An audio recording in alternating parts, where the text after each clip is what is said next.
বন্ধুসকল, ৰিয়ান পৰাগৰ প্ৰথমখন খেল বেয়া হ'ব পাৰে, কিন্তু অসমৰ কাৰণে এটা ডাঙৰ গৌৰৱ আৰু এটা ডাঙৰ ইতিহাস ৰচিছে বুলি ক'ব লাগিব। খালি দিনটোত যিহেতু জিম্বাবুৱে প্ৰথমখন মেটছতে ৰিয়ান পৰাগে এটা ডাঙৰ হিষ্ট্ৰী গঠন কৰিছে বুলি ক'ব লাগিব।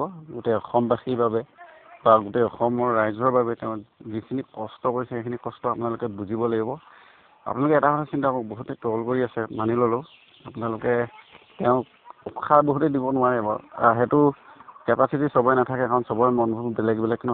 মানুহবোৰৰ মনবোৰ এই সেনেকুৱা স্বভাৱৰ বেলেগক ডাউন দিয়া স্বভাৱৰ মানুহবোৰৰ মনবোৰ থাকেই বাৰু, সেইটো ক'বলগীয়া একো নাই, যাৰ যেনেকুৱা স্বভাৱ। কিন্তু তাক লৈ আপোনালোকে যি সমালোচনা কৰিছে সেইটোক লৈ মানে এনেই ভালেই লাগিছে বুলি ক'ব লাগিব, কাৰণ অসমবাসী হিচাপে আমাৰ অসমততো আধা অংশ বাংলাদেশী নহয় জানো, তেনেকুৱা যেনেই লাগে আপোনালোকৰ যিখিনি মনৰ ভাৱ বা তেনেধৰণৰ কথাবোৰ ক'বলৈ গ'লে। আপোনালোকে এটা কথা ভাবি চাব, কেতিয়াবা ট্ৰল কৰা বা এটা কমেণ্ট কৰাৰ আগতে বা এটা মানুহক সমালোচনা কৰাৰ আগতে এটা কথা ভাবি চাব, অসমৰ কাৰণে কোনে এনেকৈ কষ্ট কৰি ইণ্ডিয়া টীমৰ হৈ ফাৰ্ষ্ট টাইম খেলিব পাৰিছে, সেইটো কথা এটা মনত ৰাখিব প্ৰথম টাইম। আৰু বহুত খেলুৱৈ বহুত আছে, অসমত বহুত খেলুৱৈ আছে, সেইটো জানেই আপোনালোকে। ক্ৰিকেটৰ টীম ধেৰ আছে, তাৰ ভিতৰত কোনটো ল'ৰা এনেকৈ ইণ্ডিয়া টীমত প্ৰথমবাৰ খেলিছে সেইটো ভাবি চাব এবাৰ। আৰু ইণ্ডিয়া টীমত খেলিবলৈ হ'লে কিমান কষ্ট কৰিব লাগে সেইটো কথা এবাৰ ভাবি চাব আপোনালোকে। তেতিয়াই গম পাব যে হয় মই কি ভুল কৰিছোঁ নে ভাল কৰিছোঁ। আৰু আপোনালোকেতো যিসকলে মানে সমালোচনা কৰিছে তেওঁলোকক কৈছোঁ, তেওঁলোকৰ সেইটো ভাৱ মনলৈ নাহে, কাৰণ তেওঁলোকৰ সেনেকুৱা ভাৱ নাহেই, নাভাবেই। তেওঁলোকৰ মনত অকল এটা ভাৱেই থাকে যে কি কেনেকৈ ডাউন দিওঁ, কেনেকৈ ল'ৰা এটা তললৈ যাওঁ, সেইটো কথা চিন্তা কৰে ন আপোনালোকে। তাৰ বাকীটো একো চিন্তা কৰিব নোৱাৰে। এখন খেলে বেয়া হৈছে, আকৌ আজি খেল আছে, আজি ভাল খেলিব না, কোনোবা এখনতো কোনোবা ভাল খেলিব। কিমানখিনি কষ্ট কৰিছে এইটো পৰ্যায়লৈ যাবলৈ, সেইটো সেই তাৰ ঠাইত যদি আপুনি হ'লহেঁতেন তেতিয়া বুজি পালেহেঁতেন। বেলেগেতো কি বুজিব, এনেই কৈ থকা মানুহেতো কি বুজিব, কৈ থকা মানুহে কৈয়ে থাকিব। নিজৰ উন্নতিটো তেওঁলোকে নিজৰ উন্নতিটোলৈ এবাৰ চাওক, তেতিয়াই গম পাব কিমান কষ্ট কৰি, কিমান ট্ৰল শুনি, কিমান মানুহৰ কথা শুনি কেনেকৈ ক'ৰ পৰা অসমৰ পৰা এটা ল'ৰা যে ওলাব পাৰিছে, সেইটো কথা কিমান ডাঙৰ কথা এবাৰ ভাবি চাওক। আপুনি অসমত থাকি কি কৰিব পাৰিছে? আপুনি বহুত কৰিব পাৰিছে, যোনে সমালোচনা কৰিছে তেওঁ এটা কামেই কৰিব পাৰিছে, তেওঁ সঁচাকৈ বহুত কৰিব পাৰিছে, সেইটো হয়। তেওঁ কি কৰিব পাৰিছে? বেলেগক অকল ৰিয়ানক বুলিয়ে নহয়, বেলেগক অকল সমালোচনা কৰিব পাৰিছে, তাৰ বাদ বাকী একো ডাল কৰিব নোৱাৰে, সেইটো লিখি দিম মই। তাৰ বাদ বাকী কি ডালনো কৰিব পাৰিব? তাৰ ল'ৰাক সাহস দিব লাগে। কালি প্ৰথমখন খেল অকল ৰিয়ানে বেয়া কৰা নাই,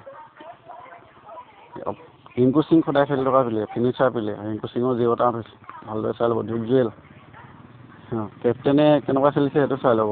যিটো চুমন গিলে সেনেকুৱা খেল অকলে জিকাই দিয়ে, তেনেকুৱা চুমন গিলে মাৰিব পৰা নাই পিটছখনত। এইবোৰ কথা ভাবি চাব লাগে। আৰু এইবোৰ ভাবিব ক'ৰ পৰা? সমালোচনা কৰা মাইনল দি থাকিলে এইবোৰ ভাবিবলৈ মনত নাহিবই, কাৰণ মনতে সদায় গেলা ভাৱবোৰ সোমাই থাকেতো, সেইটো কাৰণে।